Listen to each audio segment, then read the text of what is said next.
আসসালামু আলাইকুম everyone, welcome back to Mahfuza's blog UK. আশা করছি সবাই নিশ্চয়ই অনেক অনেক ভালো আছেন। তো আরেকটি নতুন ব্লগ শুরু করতে যাচ্ছি। আর এটা ছিল হচ্ছে উইকেন্ডে। আমার একজন চাচা শ্বশুর উনি অর্গানাইজ করেছেন যে আমার ফুপু শাশুড়ির বাসায় ফায়ার ওয়ার্কস করবেন বাচ্চাদের সবাইকে দেখানোর জন্য। তো বাচ্চারা তো এটা অনেক লাইক করে, কাইফও অনেক লাইক করে। তো সবাই ফ্যামিলির সবাই এখানে একসাথে জড়ো হবে। তো আমি ভাবলাম কিছু নাস্তা বানিয়ে নিয়ে যাই, ভালোই লাগবে। এটা ছিল হচ্ছে বিকালবেলা। আমি সকালে সব কাজকর্ম শেষ করে তারপর পিঠা বানানোতে লেগে গেলাম। যদিও আমি হচ্ছে যে এই পিঠাটা এটা হচ্ছে আমাদের এলাকায় সন্দেশ বলে, বাট এটাকে পোয়া পিঠাও বলে থাকে, তেলের পিঠাও বলে। তো আমি এটা গতকালকে রাতে আমি হচ্ছে যে গোলা রেডি করে রেখেছিলাম, আর এখন হচ্ছে বানাচ্ছি একসাথে 3-4টা করে অনেকগুলো পিঠা বানিয়েছি। তো আমি ভাবলাম এটা তাড়াতাড়ি শেষ করে ফেলি। তো প্রথমেই হচ্ছে একটা হালুয়া বানিয়ে নিয়েছিলাম, আর তারপর এখানে এই পিঠাটা বানিয়েছি। আমি আবার কিছু পাকোড়াও বানাবো। এই যে এখানে দেখতে পাচ্ছেন পাকোড়ার জন্য আমি আলু কেটে নিয়েছি, পেঁয়াজ কেটে নিয়েছি, কাঁচামরিচ, ধনে পাতা, আমি কিছু হলুদের গুঁড়া, তারপর কারি পাউডার, জিরার গুঁড়া, আর আস্ত জিরাও আমি এখানে ইউজ করব। আর মেথি পাতা দেখতে পাচ্ছেন, মেথি পাতাটা আমি ওয়াশ করে তারপর রেখেছি। মেথি পাতাতে একদিন দেখেছিলাম যে কিছু পোকা ছিল, তারপর থেকে আমি মেথি পাতা ভালো করে ওয়াশ করে তারপর ইউজ করি। আর এখানে আমি হচ্ছে মিক্স করে নিচ্ছি পেঁয়াজ, কাঁচামরিচ, সব জিনিসগুলো মিক্স করে নিচ্ছি লবণ দিয়ে। আমি এখানে কিন্তু গ্রাম ফ্লাওয়ার বা বেসন যেটা ওটাও ইউজ করব।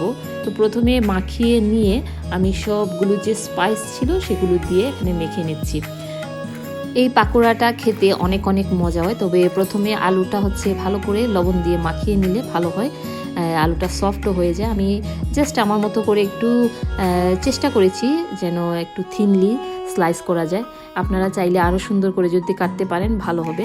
তো আমি আস্তে আস্তে করে এখানে বেসন দিয়ে দিচ্ছি, দিয়ে ভালো করে মাখিয়ে নিয়ে এখন হচ্ছে একটা একটা করে তেলে দিয়ে দিচ্ছি। আমার হাজব্যান্ড রিজা ওরা খুবই লাইক করে, আর এটাতে মেথি পাতা দেওয়ার কারণে খুব সুন্দর গ্রান বের হয়, আস্ত জিরা দেওয়ার কারণে। তো এটা মাঝে মধ্যে দেখা যায় একটা জিরাও কামড়ে যখন পড়ে খেতে অনেক ভালো লাগে। তো আমরা সাধারণত কোনো সস বা কেউ যদি কেচাপ বা চিলি সস যে কোনো কিছু দিয়ে খেলেই অনেক অনেক ভালো লাগে। তো আপনারা যারা এভাবে ট্রাই করে দেখেন নাই, ট্রাই করে দেখতে পারেন। এটা হচ্ছে খুবই তাড়াতাড়ি ঝটপট পাকোড়া তৈরি করার পদ্ধতি। তো আমি এটা প্রায়ই করে থাকি। তো এখানে বানিয়ে নিচ্ছি, আমি এর মধ্যে আবার খেয়েও নিয়েছি কয়েকটা। আর এই তো দেখতে পাচ্ছেন এখানে আমার সবগুলো তেলের পিঠা রেডি, পাকোড়া রেডি, এখানে একটা হালুয়াও বানিয়ে রেখেছি।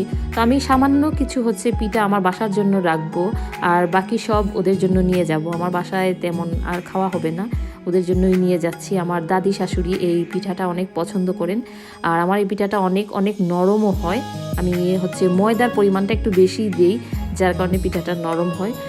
আর এখানে কিছু পিঠা আমি নিয়েছি হচ্ছে আমার নেইবারকে দিব, ওরা আলবেনিয়া থেকে। তো ও এই প্লেটটা দিয়েছিল আমাকে কয়েক সপ্তাহ আগে, রিজাকে কিছু কেক দিয়েছিল। তো এই জন্য আমি ভাবলাম ওদেরকেও কিছু দিয়ে দিব। আর এই তো আমরা এসে গিয়েছি আমার ফুপু শাশুড়ির বাসা। এখানে চাচা সব ফায়ার ওয়ার্কসের যে যাবতীয় জিনিস আছে সবগুলো নিয়ে এসেছে। এই যে আপনারা এখানে দেখতে পাচ্ছেন, বাচ্চারা অনেক এক্সাইটেড। তো এটা গার্ডেনে হবে, আমরা সবাই হচ্ছে গার্ডেনে যাচ্ছি। What are you building up there? Hiding. One bite without you're hiding. Hi. Hello. Where's Kai?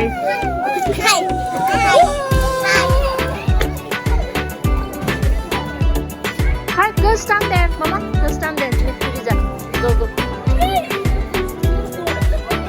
এখানে এসব বাচ্চারা গার্ডেনে চলে আসছে, ওরা খুবই খুবই এক্সাইটেড ফায়ারওয়ার্কস দেখার জন্য। তো ওদের আগ্রহে সবাই হচ্ছে অপেক্ষা করছে।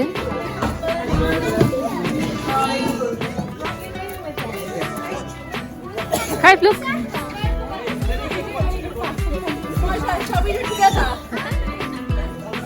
এখানে সব বাচ্চাদের হাতে একটা একটা করে ছোট ছোট যে ফায়ারওয়ার্কস থাকে ওগুলি হাতে নিয়ে নিয়েছে, আর ওরা খেলা করছে। তো চাচা এখানে শুরু করে দিবে, আপনারা দেখেন, আশা করি এটা ভালো লাগবে দেখতে।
আশা করি আপনারা এনজয় করেছেন আমাদের সাথে।